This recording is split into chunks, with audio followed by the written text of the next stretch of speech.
Hai teman-teman, berjumpa lagi dengan Yana DF. Kali ini kita akan belajar mengenai jenis-jenis komputer. Di sini terdapat 7 jenis komputer teman-teman. Yang pertama yaitu PC atau personal komputer.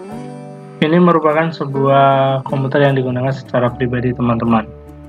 Kelebihannya yaitu interface-nya sudah berupa grafik. Yang kedua yaitu mudah dioperasikan. Yang ketiga kerjanya lumayan cepat teman-teman.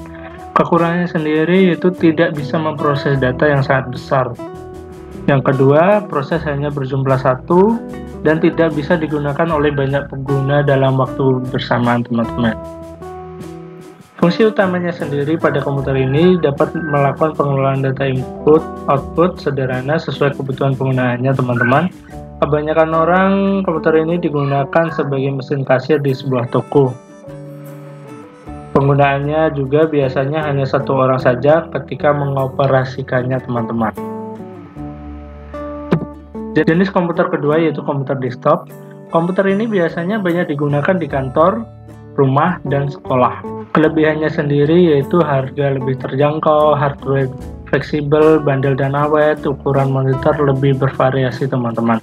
Kekurangannya yaitu desainnya tidak mobile atau tidak aplikasi teman-teman.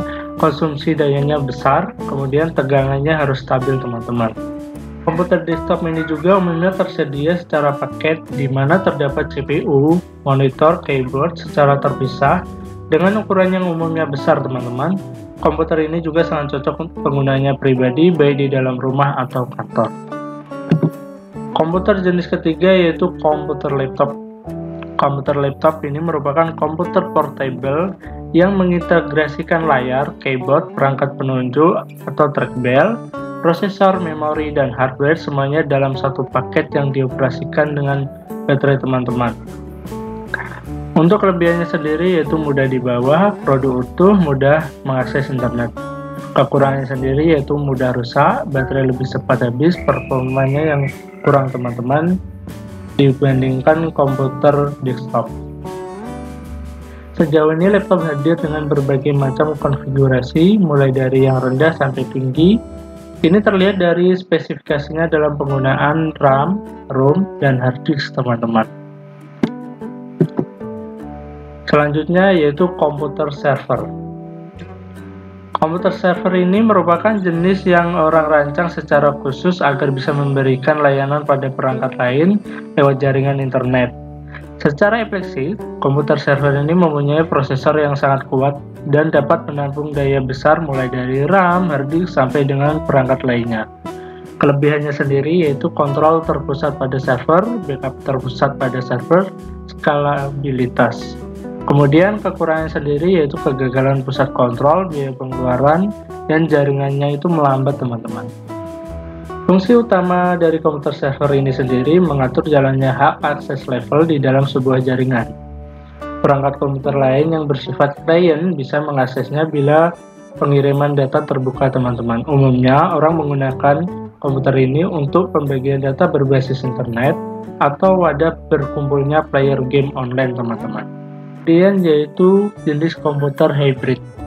Komputer hybrid ini merupakan sebuah perangkat keras yang memadukan sistem analog dan digital secara bersamaan teman-teman.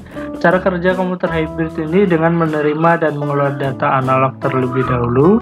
Setelah itu, data analog yang sudah diterjemahkan sebelumnya akan diteruskan untuk diolah menjadi data digital yang nantinya akan menghasilkan data lebih lengkap teman-teman. Kelebihannya sendiri yaitu dapat mengolah data secara kualitatif dan kuantitatif, kemudian lebih cepat dari komputer digital, lebih tepat dari komputer analog. Hasilnya lebih akurat. Kekurangannya sendiri yang pertama yaitu hanya untuk aplikasi khusus saja. Sistem rumit dan kompleks biasanya terdapat gangguan error saat komputasi elemen analog dan digital teman-teman. Umumnya komputer ini bisa teman-teman temukan di sebuah pabrik yang mengerjakan sebuah produk barang menggunakan bantuan mesin. Biasanya mesin-mesin ini terdapat komputer hybrid di dalamnya teman-teman, di mana telah diprogram buat kinerjanya secara khusus.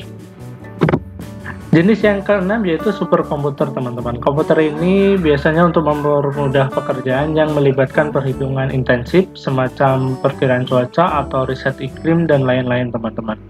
Kelebihannya sendiri yaitu melakukan perhitungan yang cepat dan mencapai triliunan operasi per detik. Yang kedua, perhitungan cukup akurat. Yang ketiga, memiliki spesifikasi yang tinggi.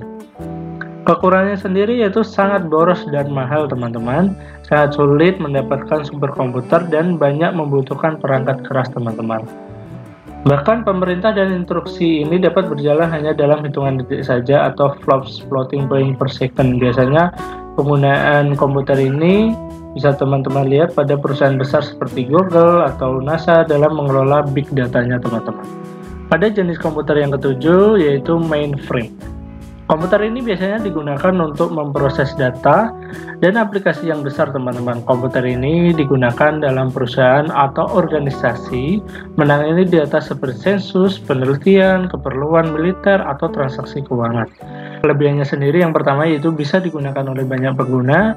Yang kedua yaitu menggunakan time sharing. Ketiga yaitu kecepatan prosesornya mencapai 1 GOPS atau Giga Operation per Second. Kekurangannya sendiri yang pertama ukurannya besar, harganya sangat mahal, dan daya listrik yang sangat besar, teman-teman. Komputer ini biasanya digunakan oleh instansi pemerintah dan juga bank penggunaan mainframe komputer dalam menampung data tersebut, teman-teman. Baik, terima kasih teman-teman pembahasan kali ini. Jika teman-teman ingin bertanya atau request tentang materi teknologi informasi, silahkan komen di kolom komentar. Jangan lupa like, comment, and subscribe, teman-teman, supaya saya lebih semangat lagi membuat konten tentang materi teknologi informasi. Sampai jumpa di video berikutnya.